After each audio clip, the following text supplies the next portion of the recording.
Olá, boa noite. Começa agora o Terra Viva, DBO na TV, desta quinta-feira, 27 de agosto, com as principais notícias da pecuária brasileira.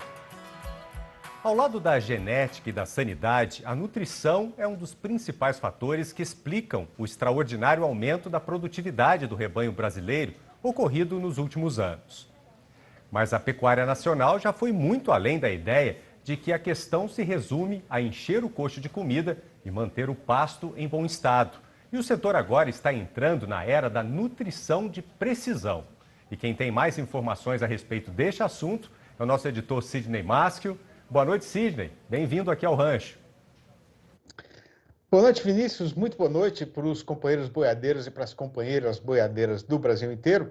Depois de levar a estrada de vencida na lida de tocar boiada, a comitiva viajadeira do Terra Viva DBO na TV já vai pegando para fazer a sua próxima empreitada, que é a de fazer a contação dos casos verdadeiros que por nós foram sabidos e vividos no chão do sertão brasileiro. Palmeando aí esse mundão sertanejo, né, o companheiro vai achar gente que trata de menos o gado, né, na tentativa de fazer economia aí na base da sovinagem, o que, aliás, é uma grande bobagem. Mas também vai achar gente que trata demais, achando que é melhor sobrar do que faltar, né? Pois nenhum desses dois procedimentos está correto, né? E para saber o que vem a ser exatamente essa questão da nutrição de precisão, a gente convidou para a nossa entrevista do dia o Dr. Marcelo Sarti, que é zootecnista e diretor da MS Gestão Pecuária, que vai participar do programa falando ao vivo por via internética, diretamente de dois córregos aqui no interior do estado de São Paulo. Boa noite, seu Marcelo, doutor em zootecnia e mestre de viola caipira. É uma grande satisfação receber a sua visita internet aqui no nosso programa. Seja muito bem-vindo e faça o favor de se sentir em casa. Eu que agradeço, Sidney. Muito obrigado pelo convite. Muito obrigado mesmo e espero contribuir um pouquinho aí do conhecimento para os pecuaristas que têm necessidade de melhorar e aumentar sua produção de uma forma correta e sustentável. Com certeza. Ô Marcelo, então, o que vem a ser esse negócio de nutrição de precisão? Basicamente, utilizar da melhor maneira e da maneira correta os alimentos que estão disponíveis para a dieta. Sem exageros, sem desperdício. Isso gera também um apelo ambiental, porque a gente sabe, o excesso de nutrientes excretados para o meio ambiente causa poluição, e principalmente nitrogênio e potássio. E isso é algo que a gente precisa avaliar e dosar da melhor forma para que o animal absorve de maneira correta e o suficiente para desempenhar e atingir os objetivos que a gente precisa.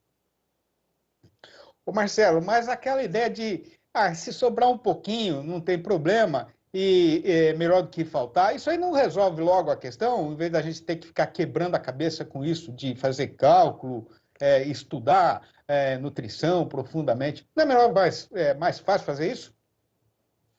É muito complicado hoje. A gente sabe que um dos gargalos para a produção é o custo da alimentação. E o quanto centavos que a gente poder, de certa forma, economizar, entre aspas, né, a gente está aí no montante aí do sistema, proporcionando aí uma margem um pouco maior para o sistema. Então, às vezes, é importante a gente dar exatamente o que o animal precisa, né, para que não exista desperdício, né? E quando a gente fala de sobra acaba sendo um grande desperdício na pecuária, porque a gente trabalha com um número grande de cabeças, um número grande de animais, um consumo praticamente alto, e esse desperdício, essa sobra, entre aspas, né, acaba afetando diretamente o bolso do pecuarista.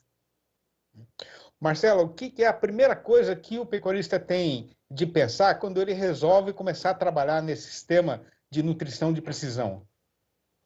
Então, antes do pecuarista entrar diretamente nesse sistema e colocar já o pé no acelerador, que a gente fala, primeiro ele precisa se atentar a alguns pontos importantes. Primeiro, o que não gera custo, que é o manejo, é o planejamento da propriedade.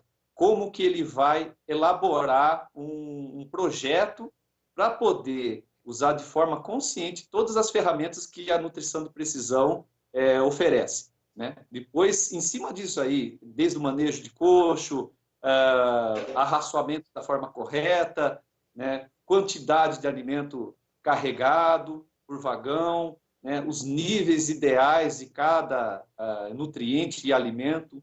Então, primeiramente, é ter esse manejo bem elaborado, né? Para não se perder isso. Através disso aí também, a gente precisa ter os números na mão, né? Os números são importantes. Então, coletar todos os dados possíveis dentro da fazenda.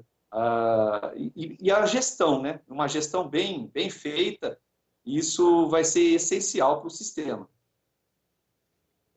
É isso que eu ia te perguntar agora, né? O que tem a ver essa questão de você ter na mão, como a gente fala, os números da fazenda, controlar todos os processos, a rotina, com a nutrição em si? Bom, os números são extremamente importantes. A gente não consegue gerenciar nada que a gente não mede. Então, o primeiro ponto é iniciar o nosso sistema sempre coletando dados importantes que a gente possa depois, além dos processos, além dos recursos que a gente tem, a gente poder tomar a decisão certa e interpretar esses números para poder depois utilizar da melhor forma todas as informações que a gente tem na fazenda. Então, dados são muito importantes, né? Desde pesagem dos animais, desde fatores como exigências nutricionais de cada categoria, qual categoria que eu vou confinar, qual categoria que eu vou tratar, dentro da recria, quais animais, qual a idade desses animais, qual fase que eles estão, né? Qual é o consumo exatamente de cada animal. Então, isso é muito importante, a gente não pode nunca deixar de medir esses índices, né, depois que a gente vai utilizar depois para avaliar nosso sistema. Pois é, né? Normalmente você tem várias categorias, vários tipos de animais numa fazenda. Como é que o fazendeiro vai saber? Vai fazer para saber exatamente qual é a precisão nutricional de cada uma dessas categorias, Marcelo? Isso aí entra o papel exatamente do nutricionista, né? O nutricionista ele tem a informação para poder utilizar nessas fazendas através da consultoria, através de parcerias. Então, o nutricionista ele vai ser uma das ferramentas que o pecuarista tem para explorar dentro do seu sistema. Então, ele delega essa função ao nutricionista para poder direcionar cada setor e cada informação que ele tiver. Então, são pontos que a gente não pode deixar de utilizar, né? O nutricionista é importante nesse caso. Agora, tem uma coisa que vocês técnicos falam aí com uma certa frequência, né, Marcelo, que é a leitura de coxo. O que vem a ser isso? Leitura de coxo, existem várias formas de se fazer, mas basicamente, o que é? Vou dar um exemplo para você. Logo pela manhã, antes do primeiro trato fornecido, por exemplo, no coxo para os animais, no caso de confinamento, é feito uma leitura das sobras, das possíveis sobras ou da falta de alimento no coxo. Dependendo do quanto de alimento que você tem no coxo, né? Através da quantidade, a gente geralmente dá uma nota visual para isso, de acordo com as características que o coxo apresenta, se está aparecendo fundo facilmente, se está intocada a dieta ou não, ou se está um coxo vazio, mas aí a gente tem que avaliar o comportamento dos animais no confinamento, se eles estão inquietos, estão já pedindo, entre aspas, a comida, ou se eles estão deitados, ruminando, tranquilos e o coxo limpo, ou se está um coxo lambido. Então, de acordo com as características do coxo e em relação ao alimento que porventura pode estar presente nele ou não, e o comportamento dos animais, a gente insere algumas notas, e essas notas depois vai ser tomada a decisão de aumentar ou diminuir a quantidade de alimento oferecido para esses animais. A gente sempre busca trabalhar com coxo com o mínimo de sobra, né? ou ou sobra zero, né? Às vezes a gente tem que discernir entre o que é sobra e o que é resto, né? E poder fazer os ajustes possíveis dentro dessa avaliação, que é rotineira e é todo dia dentro da fazenda. Marcelo, agora para que tudo isso dê certo e dê resultado lá no fim, né? O que é que tem que mudar primeiro? É o sistema de trabalho da fazenda ou é a cabeça do fazendeiro? Bom, eu acredito que a gente precisa primeiro, a fazenda precisa acreditar nas ferramentas e na possibilidade de melhorar o seu sistema. Então, ainda eu costumo dizer que alguns paradigmas que a gente tem precisam ser quebrados e existe muito a questão cultural da forma de trabalho. Então, quando a gente quebra um pouco disso, o pecuarista acredita no que ele pode fazer, né? Aonde ele quer chegar, para onde ele vai, né? E quais as ferramentas que ele tem disponível, discernindo se aquilo cabe na fazenda naquele momento ou não, aí ele começa a direcionar o seu trabalho em cima de uma melhora, de um aumento de produção. Então, a cabeça, tudo é comandado pela nossa vontade, pela nossa cabeça. Então, o pecuarista ele tem que estar ciente disso, porque a fazenda hoje ela é uma empresa, então toda empresa precisa ser gerida da melhor forma possível. E existem índices que precisam ser avaliados, metas que precisam ser cumpridas e planejamento. Em cima disso, a gente consegue avaliar se a gente está chegando no local certo, se ele está no caminho certo. Tá muito bom. Marcelo, eu queria agradecer demais a sua participação no programa, sempre uma satisfação prosear com você, e em breve a gente volta a conversar um pouquinho mais aí sobre esse tema que é muito interessante e extremamente importante para determinar a lucratividade ou não de uma fazenda, né? Obrigado, viu, Marcelo? Abração para você, até qualquer hora. Eu que agradeço, Sidney. Um grande abraço para você. Para nós todos. E a gente volta agora para os nossos estúdios no bairro do Morumbi, aqui na capital paulista, com o companheiro Vinícius Marra. Obrigado, Sidney. Daqui a pouco você volta com mais informações. E vamos agora para um rápido intervalo. Na volta, o fechamento do mercado do boi gordo e as cotações do dia. A gente volta já já. De volta com Terra Viva, DBO na TV. Adidos agrícolas do Brasil se reuniram com autoridades chinesas para ter mais detalhes sobre a suposta detecção do vírus da Covid-19 em carne de frango brasileiro. Segundo o Ministério da Agricultura, a China informou que 3 amostras coletadas em 2 lotes de produtos da Aurora Alimentos testaram positivo para o coronavírus. Uma amostra foi coletada em asas de frango e 2 amostras em embalagem do produto. As autoridades sanitárias de Shenzhen não souberam informar se as amostras se referiam apenas à detecção do material genético ou ao vírus ativo. O Ministério da Agricultura informou ainda que os adidos agrícolas solicitaram às autoridades sanitárias da província chinesa a cópia do laudo laboratorial das 3 amostras que apresentaram resultado positivo. Mas as autoridades sanitárias do país asiático, até o momento, ainda não apresentaram o documento. Sobre a contaminação das amostras de frango, a Aurora afirmou nesta semana que adota medidas eficazes para a proteção da saúde dos trabalhadores, cumprindo com os protocolos sanitários. Segundo a empresa, mesmo tendo certeza de que o processo produtivo é isento da presença do vírus, a Aurora optou por suspender temporariamente os embarques para a China da produção da unidade de Xaxim, em Santa Catarina. A administração de alfândegas da China anunciou hoje a suspensão de importação de carne bovina de um frigorífico da Austrália. A China não explicou o motivo da suspensão. E a estiagem no Rio Grande do Sul continua trazendo reflexos para a pecuária no estado, como o aumento dos custos de produção. O pecuarista Bernardo Potter, que tem uma propriedade em Santana do Livramento, no Rio Grande do Sul, falou sobre o assunto. A estiagem vem se arrastando desde meados de novembro do ano passado e veio até o mês passado, aproximadamente, quando então retornaram as chuvas, né? Ocorre que aqui no Rio Grande do Sul, como a gente tem temperaturas muito baixas no inverno, as pastagens de inverno, as pastagens que produzem no inverno, o crescimento delas se dá no outono, né? Que foi justamente quando houve o pico da seca, né? Estava muito seco, então não houve crescimento nenhum. E agora, depois das chuvas, as nossas temperaturas aí andam ao redor do 0 grau, 2 graus, né? Então não há crescimento nenhum. Então os custos de produção, dependendo da categoria, a categoria aí de terneiro aí mais jovem, se aumentou aí 50%, os custos de produção, né? Agora, nas categorias de terminação, que o investimento já tinha sido feito em pastagens, que são feitos todos os anos, o custo de produção praticamente dobrou, né? Porque a gente está tendo que comprar grãos, subprodutos, silagem, e tendo que alimentar os animais, porque realmente não há o que comer.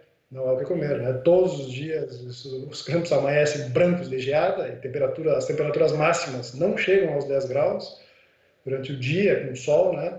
Então, realmente é uma situação bem complicada, onde os custos de produção, todos dolarizados, os insumos, principalmente fertilizantes para as pastagens, todos em dólar. E afetou bastante o planejamento, porque a gente sempre, o forte da produção da propriedade é genética, né? A gente produz genética Braford, fazemos parte da conexão Delta G, melhoramento genético, e então os animais de descarte são todos eles engordados e vendidos para frigorífico. Então muitos animais de descarte tiveram que ser vendidos antes de estarem terminados, e o foco ficou então naqueles animais mesmo que estão produzindo, abrindo espaço para os que estão lá, vendendo esses descartes, né, antes da hora, e investindo nos animais que ficaram, novilhos de terminação e nos touros que vão ao preparo também, tudo com muito custo, né? Suplementação, confinamento, silagem. Então afetou basicamente todo o planejamento. E voltamos a conversar com o companheiro Sidney Maschio para saber como ficou o comportamento do mercado do boi gordo nesta quinta-feira em todo o Brasil. Sidney, é com você. Obrigado, Vinícius. E faltando agora só mais algumas horas de serviço para passar o traço, fechar o pacote e mandar de vez este mês para os arquivos da história, o que tem para ser contado é que, mais uma vez, o nosso mercado boiadeiro continuou cumprindo o mesmo roteiro que ele tem cumprido nesses dias derradeiros, que é subindo, né, o morro, subindo no rumo de morro acima em desabalada carreira.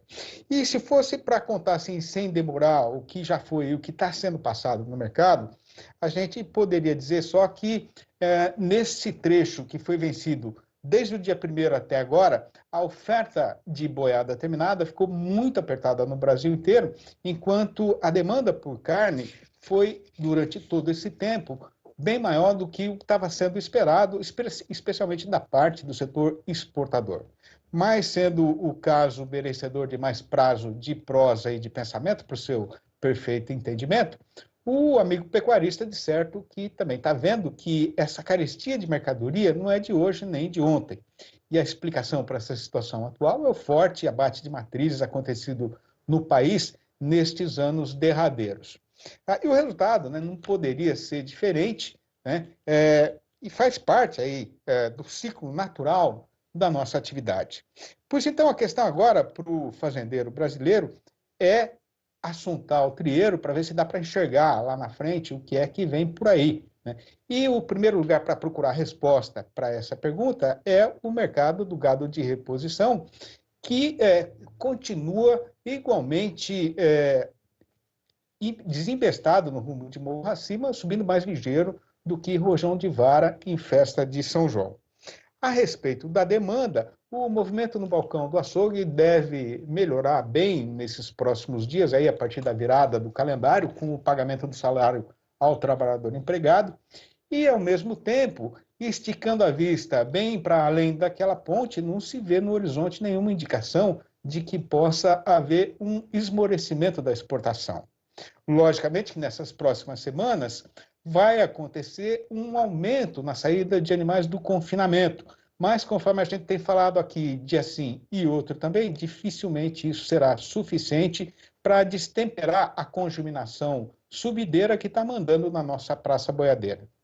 Pois então, passando a quinta-feira na peneira, no resumo do dia da Scott Consultoria foram apuradas mudanças nas cotações em 10 das 32 regiões pesquisadas no país inteiro, e repare o companheiro que em todas elas o caso foi de alta. Pois então, para fazer a recitação desta relação, eu peço novamente a intervenção do companheiro Vinícius Marra.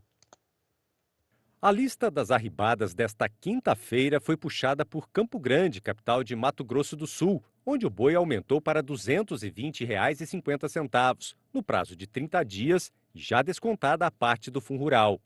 Em Dourados, o novo preço do macho é de R$ 222,50. Em Três Lagoas, subiu tudo, com o boi indo para R$ 220,50 e a vaca para R$ 207.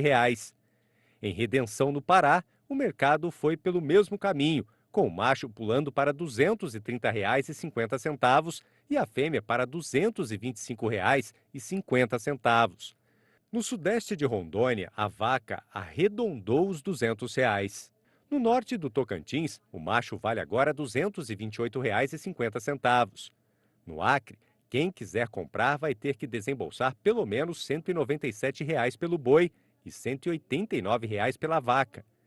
No Rio de Janeiro, o caso foi de alta só para a fêmea, que vale agora R$ 212. No noroeste do Paraná, a vaca aumentou para R$ 210. No oeste de Santa Catarina, o macho não sai por menos de R$ 223,50, no prazo de 20 dias.